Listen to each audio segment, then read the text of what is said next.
if you can't start, even when the task is important, even when you want to do it, this simple 5-minute trick might completely change how your brain works. But here's a deeper question.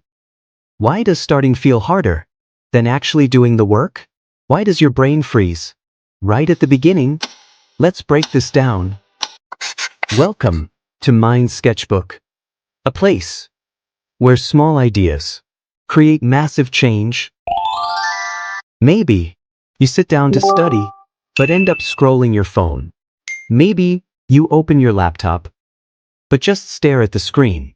Minutes pass, nothing happens, and slowly, guilt starts creeping in.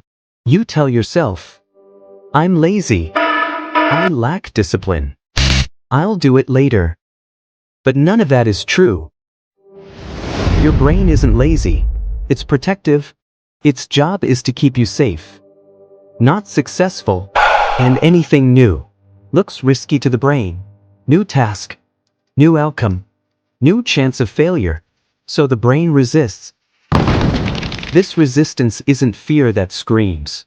It's fear that whispers. What if you fail? What if this is hard? What if you can't finish? So your brain gently pushes you toward comfort. Your phone, your couch, your comfort zone. These feel safe because they're familiar.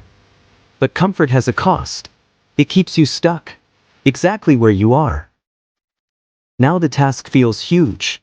Not because it is, but because you're seeing all of it at once.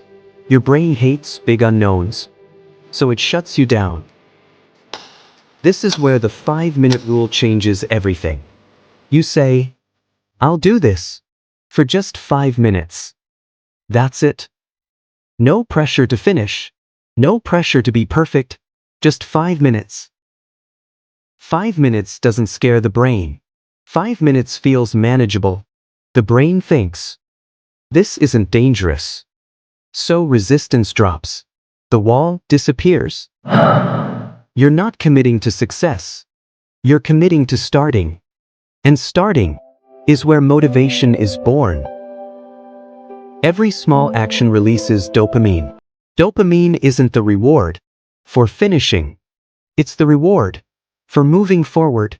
That's why motivation follows action, not the other way around. 5 minutes often turn into 10. 10 turn into 30. Not because you forced yourself, but because resistance is gone. This is momentum. Repeat this process daily, and your brain rewires itself. Start small. Feel reward. Repeat. This is how habits form. Quietly, effortlessly. Over time, your identity changes. You stop saying, I procrastinate. You start believing, I'm someone who starts. And that belief changes everything. Careers are built by starting small. Confidence grows from tiny actions. Massive change begins quietly. So, next time you feel stuck, don't wait for motivation. Lower the bar. Start for 5 minutes and let your brain follow. Subscribe to Mind Sketchbook, where tiny ideas create massive change.